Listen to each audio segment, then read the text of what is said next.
Very good evening to you. It's all been a bit muggy in today's heat, hasn't it, across Britain? And I reckon the Prime Minister is feeling it. There are those who are firmly stuck in the past. Take Farage. When you ask him about Clapton, he thinks it's running in the 210 at Ascot. A wolf in Wall Street clothing. Because Reform claimed to be the party of patriotism while sucking up to Putin and abusing our armed forces online. They say they're the party of workers while they vote against workers' rights. Nigel Farage isn't interested in Wales. He's interested in Nigel Farage. Well, that was Sir Keir Starmer speaking today at the Welsh Labour conference, and it's probably no surprise to see Reform has the Prime Minister rattled once again, because in Wales, polls suggest Labour, which has led every Welsh government since devolution, will come in third place behind Reform as the biggest party. But this obsession with Reform and Nigel Farage isn't just about Wales, is it? This was Nigel Farage living rent-free in the Prime Minister's head in May. Nigel Farage. Unlike Nigel Farage, which Nigel Farage have done the same, you have to ask about Nigel Farage. I'm from Farage. And unlike Nigel Farage stands for none of this. That was Keir Starmer mentioning Nigel Farage 16 times during that one speech, and later that month, he was at it again. Against it, Russia, China, Iran. And surprisingly, the leader of the opposition and Nigel Farage are in that column alongside Russia, China and Iran, rather than the column that has the UK and its allies in it.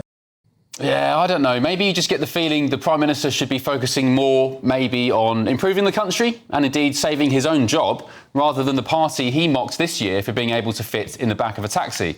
As James Frayne writes in The Telegraph today, Sir Keir Starmer's personal polling ratings are so awful that some Labour backbenchers are beginning to question whether he can survive until the next election. His first year in office, which he'll mark next week with a major climb down on welfare reform, has been catastrophic. Of the Prime Ministers since Thatcher, only Gordon Brown had a worse net approval rating at the same stage in his premiership. Well, let's get the thoughts now of my panel. Journalist and broadcaster Linda Jubilee, the former Labour Special Advisor Paul Richards and the former Scotland Yard detective Peter Bleksley. Welcome back, panel. Paul Richards, why is the Prime Minister so obsessed with Nigel Farage, especially, as mentioned, when his own approval ratings are so bad?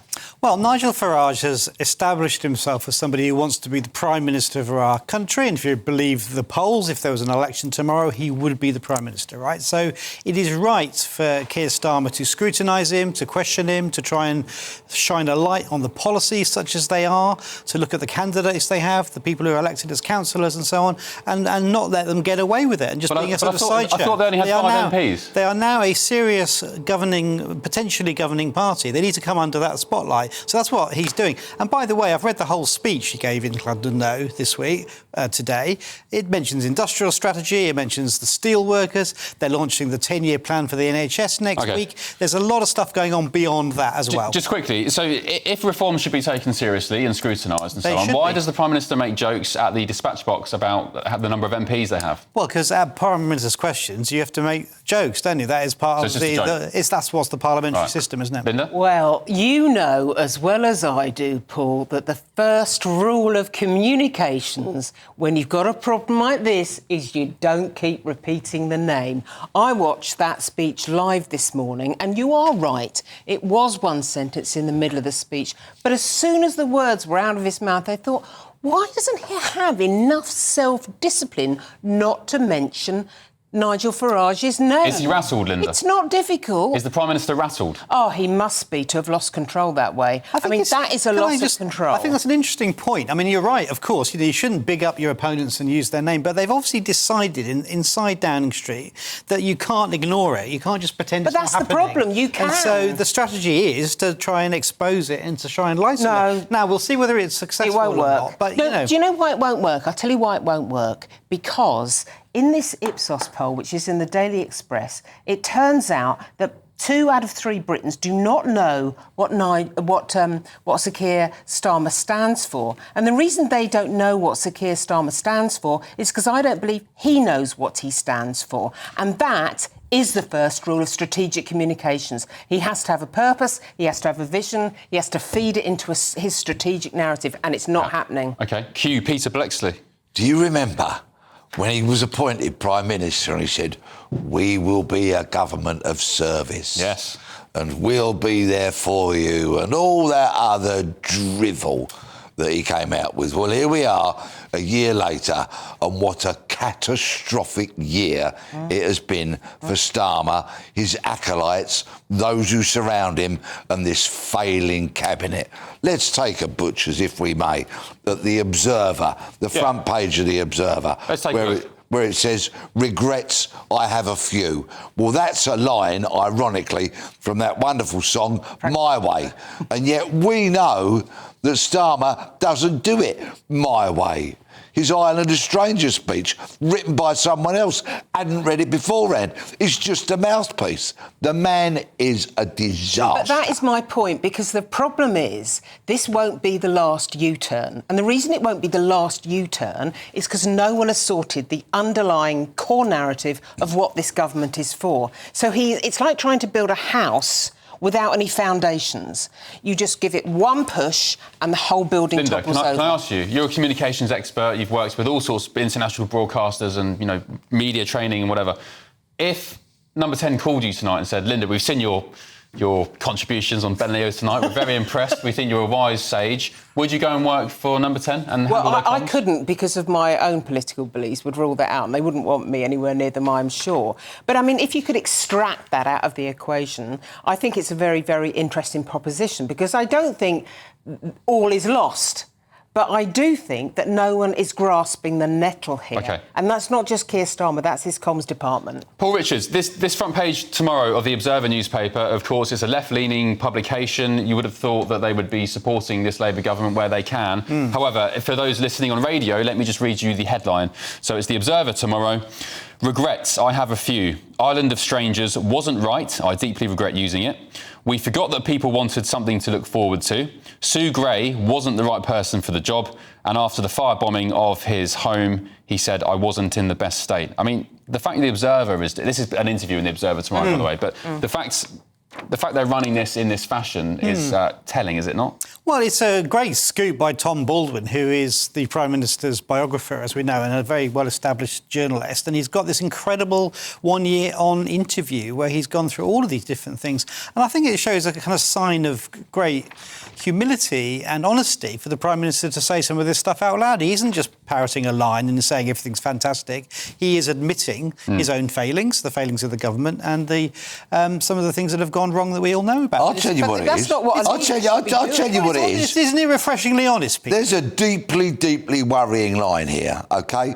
So a house that he used to live in, but he rented out to another family where he lives, so he now lives in 10 Downing Street or Chequers, surrounded 24 hours a day by the best protection services in the world, and he will do for the rest of his life. And he admits, after the front door of the house he used to live in gets set on fire, he says, I wasn't in the best state. What about if we get into a war situation? Yeah. What if something really serious happens and he gets fretful over a front door getting set fire to? The man is not fit to hold the office of Prime Minister if that's how flaky he is. Hang on, that's not flaky. He was worried about the safety of a family member in the event of a firebombing. I think that's entirely reasonable. I was not in the best state. There's people to deal with that, pal. Get on with running a country. Yeah, that's the point, Well, everyone's Paul. been firebombed, have they? He's supposed to be running the country. He is supposed to be showing leadership. And his interview with Tom Baldwin was fascinating. But at the end, and it's nice that we see a different side of him. Isn't this the masochism strategy? But So taking it on. If you turned up and said, "Oh, everything's marvellous, it's all going terribly well," we'd all be sitting here going, "Well, he's out of touch." No, that's just too simplistic. Should we look at the front page of the Sunday Express tomorrow, which is, I guess it's related to this. The UK reads the headline. The UK is crying out for politicians with real principles. After U-turns farce, a new poll says the public doesn't know what our PM stands for. Linda, you mentioned that, of course, already.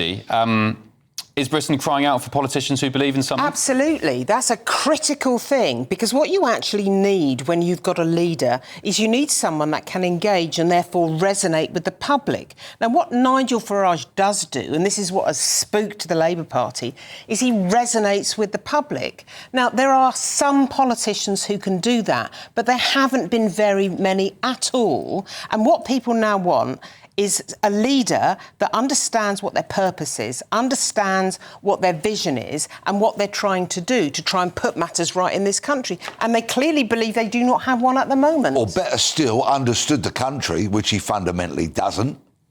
Keir Starmer, does he not understand the country, Paul? I think he understands it very well. And if you look at the National Health Service 10-year plan being launched next week, I think that will show you that we believe in the things that people care about, which is faster appointments and more doctors and nurses. OK, can I ask you then, if the Prime Minister does indeed understand the country well, he's got his finger on the pulse of the nation, why have there been so many U-turns recently? Well, there have been 3, haven't there? And on each occasion... Well, four if you include the regretting the Island of Strangers. I mean, that was a strange for him. We quite liked that speech, didn't we, when that came out? I liked it, yeah. We thought that was a good line. I mean, he's saying the choice of words was unfortunate because it had some echo of Enoch Powell. You go through Enoch Powell's speeches, he never said that himself. So you've got 4 U-turns, right? You've got the Rape Gangs, you've got Island of Strangers... I'm dismissing that. You've got welfare. Why, if he's in touch, why the U-turns? Well, but you can argue that actually by listening to people, that's why you've changed the policy. Oh, no, I've heard that argument. Well, that's a good argument, isn't it? It's not a good argument. He's listening to what people are saying, including his Labour MPs, and then changed the policy accordingly. All those years in opposition, in order to prepare for office, it does not take that long to prepare a vision and a core message. Most medium-sized corporates, big companies, commercial organisations do this as a matter of course, and he's running the country. OK, right. Thank you, panel. Fascinating discussion. Let us know what you think at home. GBNews.com/your say.